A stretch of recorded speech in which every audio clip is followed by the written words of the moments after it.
ఇక మొదలెడదామా?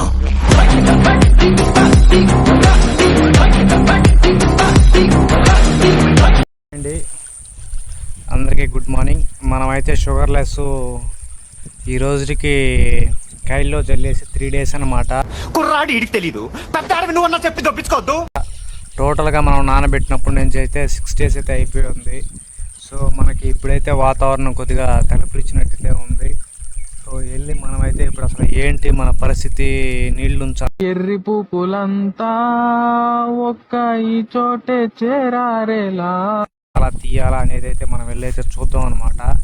సో ఇలాంటప్పుడే మనం సరైన జాగ్రత్తలు తీసుకోకపోతే చాలా ఇబ్బంది కూడా వచ్చేస్తుంది. సో దానికనేసి మనమైతే వెళ్ళి ఒకసారి కైల్లోకి వెళ్ళి నీట్గా అసలు పరిస్థితి ఏంటి, ఎలా ఉంది అనేది కూడా ఒకసారి చూసేసామంటే మనకు కూడా డౌట్ లేకుండా అయితే. నిన్ను జాగ్రత్తగా చెంటి పిల్లవాడిలాగా ఎత్తుకొని తిరగాలేమో, ఎత్తుకోలేనుగా, తిప్పుకుంటాలే. Okay madam. వద్దనమాట. సో ఇప్పుడైతే మనమైతే కైల్లోకి అయితే వెళ్ళిపోదాము. ఫైనల్గా మన తెలంగాణ మసూర అయితే స్టేటస్ అయితే ఇదనమాట. సో మనం ఫైనల్గా నీళ్ళు అయితే తీసేద్దామని ఫిక్స్ అయ్యాము.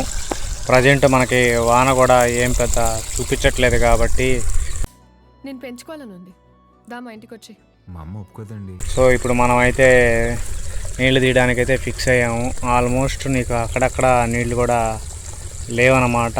సో ఇప్పుడు ఇవి కానీ మనం కానీ ఆరబెట్టేసుకుంటే మొలక అనేది నీకు ఎప్పుడైతే ఎండబెట్టి మనం పెడతామో అప్పుడు ఆటోమేటిక్గా మొలక కూడా మంచి గ్రోత్ కూడా మంచి ఎదుగుదల ఉంటుందన్నమాట.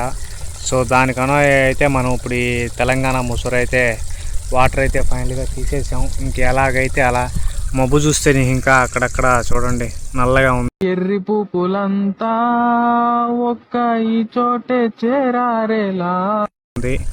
కొన్ని దగ్గరలో ఏమో మామూలుగానే ఉంది. సో ఏదైతే అనేది మనం డిసైడ్ అయితే తీయడం అయితే స్టార్ట్ చేసాము.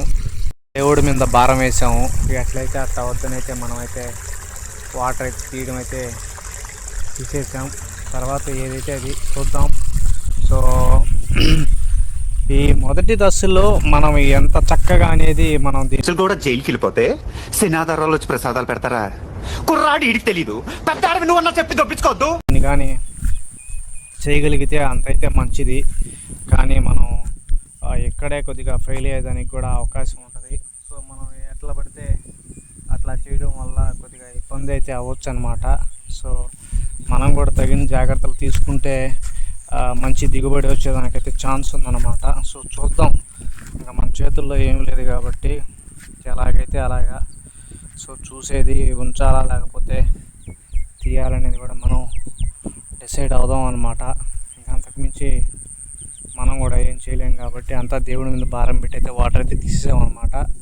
సో ఇది యొక్క మన స్టేటస్. అదే తింటానికి ఏమన్నా అడుగుతున్నాను. ఈడ్లు ఏంటి? సో ఇది కనుక మీకు వీడియో నచ్చితే అందరూ లైక్ చేయండి, షేర్ చేయండి, సబ్స్క్రైబ్ చేయండి. రైతుల్ని ఆదరించండి. అందరికీ జై జవాన్ జై కిసాన్. మీ రైతు బిడ్డ శిరీష్.